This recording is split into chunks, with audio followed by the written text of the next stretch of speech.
હર હર મહાદેવ, હરિઓમ, જય માતાજી. આપણે જે મરચીનો રોપ કર્યો છે ને 2 દિવસથી પાયો નથી. આજે 3જો દિવસ છે. એટલે દેવાંશીન પપ્પાને જવું છે બહાર, પણ અત્યારમાં કે પહેલાં રોપ પાઈ દઉં. જો લાઇટ કે કાંઈ વહી જાય તો પછી પ્રશ્ન ઉદ્ભવે કે ઉપાધિ થાય, રોપ પાયો નથી અને ન પાઈ તો પછી 3જે દિવસનો તડકો એ રોપ ખમે નહીં. અત્યારમાં આપણે મોટર ચાલુ કરી દીધી ને એ આવી ગયા છે રોપે, ને હું રોપ જોવા આવી ગઈ છે. પણ હવે તો રોપની રોનક કંઈક અલગ જ છે. હો,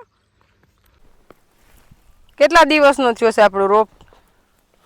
આપણા રોપને દિવસ 3 તારીખે વાવ્યો, 3 જૂન, 20 જૂન થઈ એટલે 16 થી 17 દિવસ થયા જ આપણા રોપને.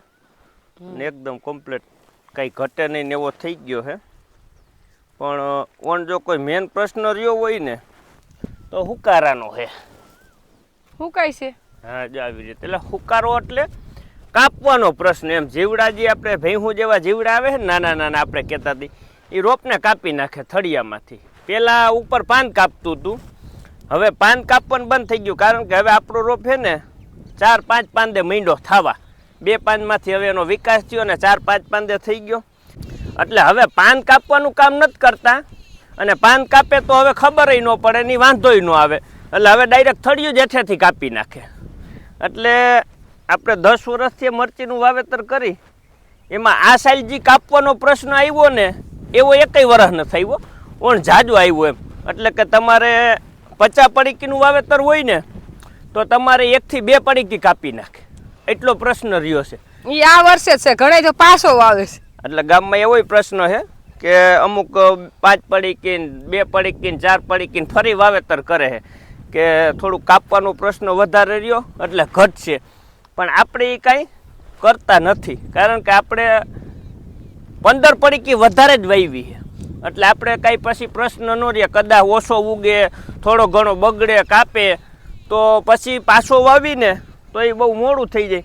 એટલે આપણે પાછું વાવવાનો પ્લાન નથી રાખતા, પણ અગાઉ જ 10-15 પડીકી વાવી દી. એટલે આપણે આમાં 15 પડીકીનું વાવેતર વધારે છે. અને જો એમ છતાંય 5 પડીકીની ગણતરી વાવ્યો આપણે કે વીઘે 5 પડીકી જોઈ, તે સિવાયની 15 પડીકી વધારે. અને કદાચ ને જો 4 પડીકે વીઘો ભરાઈ જાય ને તો પાછી બીજી 10 પડીકી વધે. એટલે આપણે કોઈ દી રોપ ઘટ્યો નથી એટલા વર્ષથી વાવીને એવા, કારણ કે આપણું પહેલેથી જ આયોજન વધારાનું જ હોય. હા, અને અમારા વિસ્તારમાં તો રોપ વધે તો વેચાઈ જાય. હા, એટલે એ કઈ પ્રશ્ન નો રે, ઘટતો જોઈએ કોક ને તો. આ રિયન જીવડો, આ જીવડો ઈ કાપે. જો અત્યારે એને કઈ દવાઈ લાગુ નથી રૂબરૂ પકડાઈ ગયો. જો આ પકડાઈ ગયો અત્યારે. જો આ કાપે. જો આ વર્ષ નથી આવતા ઊણ આવ્યા. જા દેખો, આ કાપતો તો ના હાથમાં આવી ગયો. ચાલો. એટલે હવે આને તમે દવાઈ કેટલીક મારો તો 3-4 દીએ 5 દીએ મારો, પણ થોડીક દવાનું પ્રમાણ રાખવું જોઈએ. જો નહીં રાખીને તો આવડા રોપને કાપીને મૂકી દે. અને પાછા હજી 10 દી પછી રોપ થઈ જાય પછી નો કાપી હગે આવડા જીવડા. પછી નો કાપે, એનું અમુક માપ હોય ને, થળિયા મજબૂત થઈ જાય. પછી થળિયા મજબૂત થઈને પછી કાપે તોય પ્રશ્ન નો રહે. હાવ મુરિયામાં જ કાપ નાખે ને તોય પાછો ફૂટે, કારણ કે એની કેપેસિટી 25-30 દીની થઈ જાય. અત્યારે આપણે 17 દીની થઈને હવે 5-7 દી વહી જાય ને એટલે થળિયું પાછું ફૂટે અહીંયાથી. કારણ કે આ છે રીંગણી છે, ટમેટી છે, એ બધી વસ્તુ ફૂટવાની છે. અને આમ રોનક તો કઈ ઘટે નહીં એવી એકદમ સરસ રોપ આપણે સારો થઈ ગયો છે.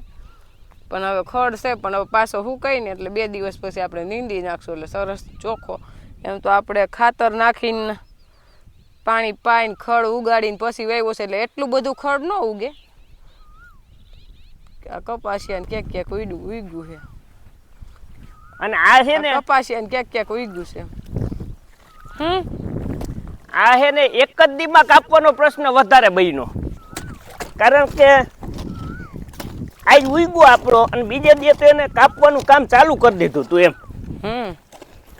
એટલે કોણ હે ને અમુકને તો ખેડૂતને વેતાઈ ન થવા દીધો દવા છાંટવાનો, ના તો એને કાપવાનું કામ ચાલુ કરી દીધું. આપણે જેને ભાગ્ય દીધું ને એના પપ્પા એને પૂછ્યું, જાતો ભાઈ જોઈએ તો કે આમાં કઈ રોગ છે કે શું છે?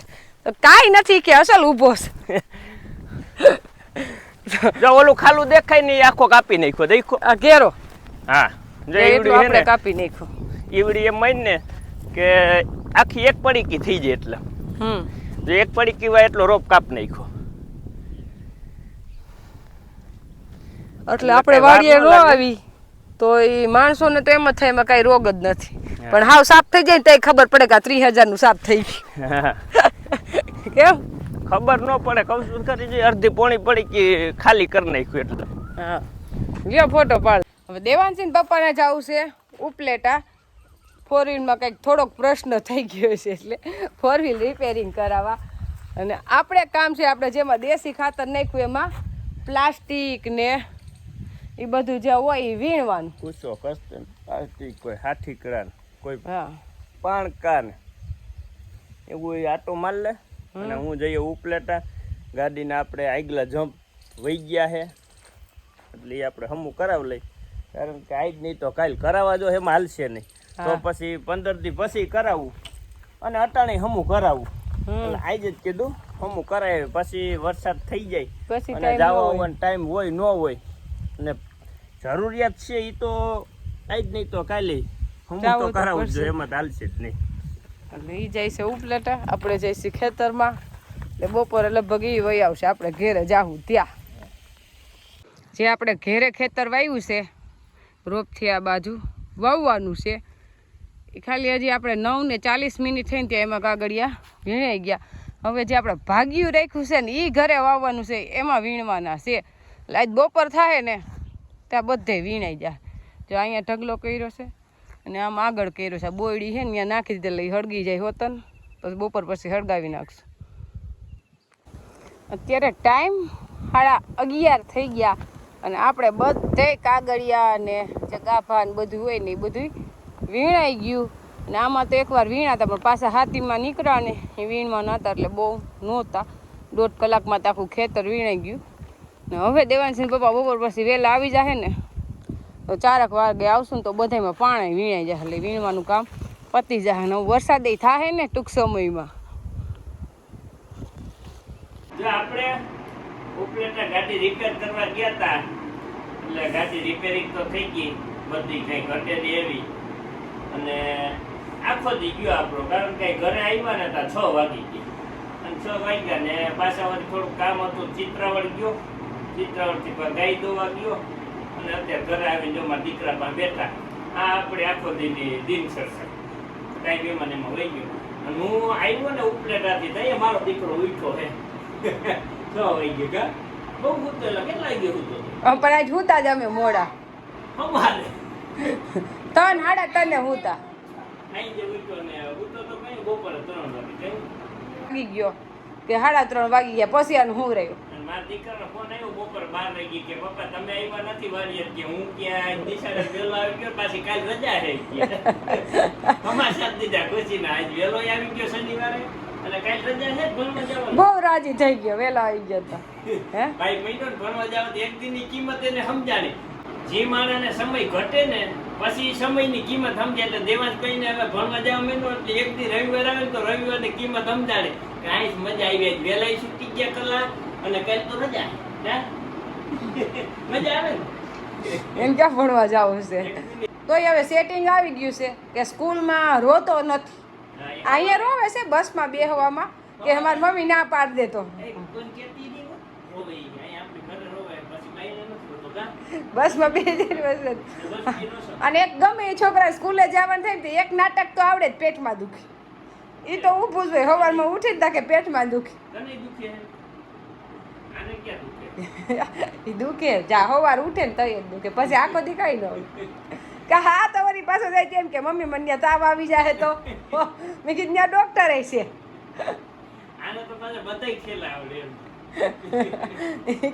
ત્યાં તાવ આવી જાય શું કરશું કે લે મેં તાવ આવી જાય તો એટલે એ એમ કહેતો હતો કે તાવ આવી જાય ને એમ કે તેડી જાવું તો તાવ આવત, પણ મેં એમ કીધું કે ત્યાં ડોક્ટર છે એટલે તાવ ન આવ્યું.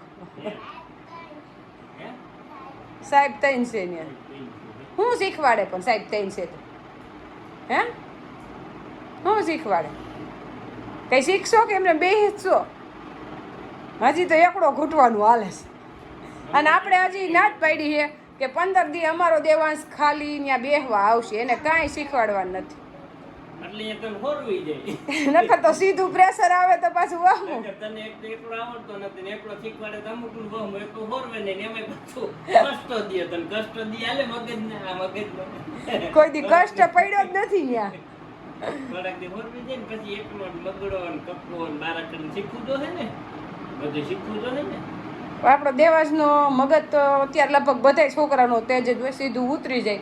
પણ અત્યારે તો આપણે ના જ પાડી કે અમારે કાંઈ શીખવું જ નથી, ભલે મહિનો વયો જાય એમ નમ કા. એમ આવડે જ છે કે બધી આવડે છે ને. એને હિન્દી બોલતા જ આવડે, હિન્દીમાં જ વાત કરે છે બોલતો એલા. દેવાંશી પપ્પા ગયા હતા ઉપલેટા એટલે લેતા આવ્યા છે બ્રેડ. એટલે આપણે વારંવાર તો બનાવતા હોય સેન્ડવીચ, પણ આજે સેન્ડવીચ નથી બનાવી, આજે પકોડા બનાવે છે. આપણે જે પકોડાનો મસાલો એકદમ સરસ, આદુ ધાણા ભાજી મરચું લીંબુ ગરમ મસાલો ખાંડ ચટણી ને ધાણા જીરું બધું નાખીને મીઠું મિક્સ કરી લીધું છે. એટલે આપણો મસાલો થઈ ગયો છે તૈયાર. હવે બનાવ અને હવે ભરી લઈ બ્રેડ. અને ભાઈને લાગી છે ભૂખ, કારણ કે ઉઠો છે ને ત્યારનું કઈ ખાધું નથી, કયે બનશે પકોડા એટલે હમણાં બની જાય તો વાર નહીં લાગે. અને બની ગઈ છે ખજૂર આંબલીની ચટણી. વાહ ચટણી કઈ ઘટે નહીં એવી બની. અને આપણે હે ને સેન્ડવિચ કરતા પકોડા ભાવે એટલે જ પકોડા બનાવ્યા. ને આ બનાવી છે લસણ વાળી ચટણી. વાહ એટલે આમાં લસણ આમાં બીજે છે મહેનત નહીં, અલગથી આપણે ચટણી જ બનાવી નાખી. ડીશ બનાવીને ખાવાની હોય ને એટલે એમાં લસણનો સ્વાદ જોતો હોય ને એ નાખે, જેને ન જોતો હોય ને એને નહીં નાખવાની. અને આમે તીખું ખાવું હોય એના માટે. એટલે હું તો જો કે તીખું જ ખાવ, અને દેવાંશી પપ્પાએ તીખું ખાય, પણ ભાઈને ઓછું તીખું ખાવું હોય. એટલે હમણાં પકોડા બનાવી દે. અને પકોડા તો ખરેખર વરસાદ થાય પછી મજા આવે ખાવાની, પણ આપણે વરસાદની હામાં જઈશું. વરસાદ થઈ જ જાહે, આઠે પોર આનંદમાં જ રહેવાનું. વરસાદ નહીં થાય ને ઓછો થાય ને એવો વિચાર કોઈ દી કરવાનો જ નહીં. ખાવાનું બેન હા થાય એ જ હું કામે નો થાય. હા બતા ઈ તો નીકળે યાર. ખેતરમાં થાય તો ધૂળ વાળું તો હોય ને બધું. મેડી માથે જ નથી ઉગતું કાંઈ. ખેતરમાં થાય અને ધૂળ નડે ઈ તો હાલે જ નહીં ને. એટલે ધૂળ વાળી વસ્તુ હોય એ તો માટીમાં થતી હોય, એટલે માટી તો ભેગી આવે છે.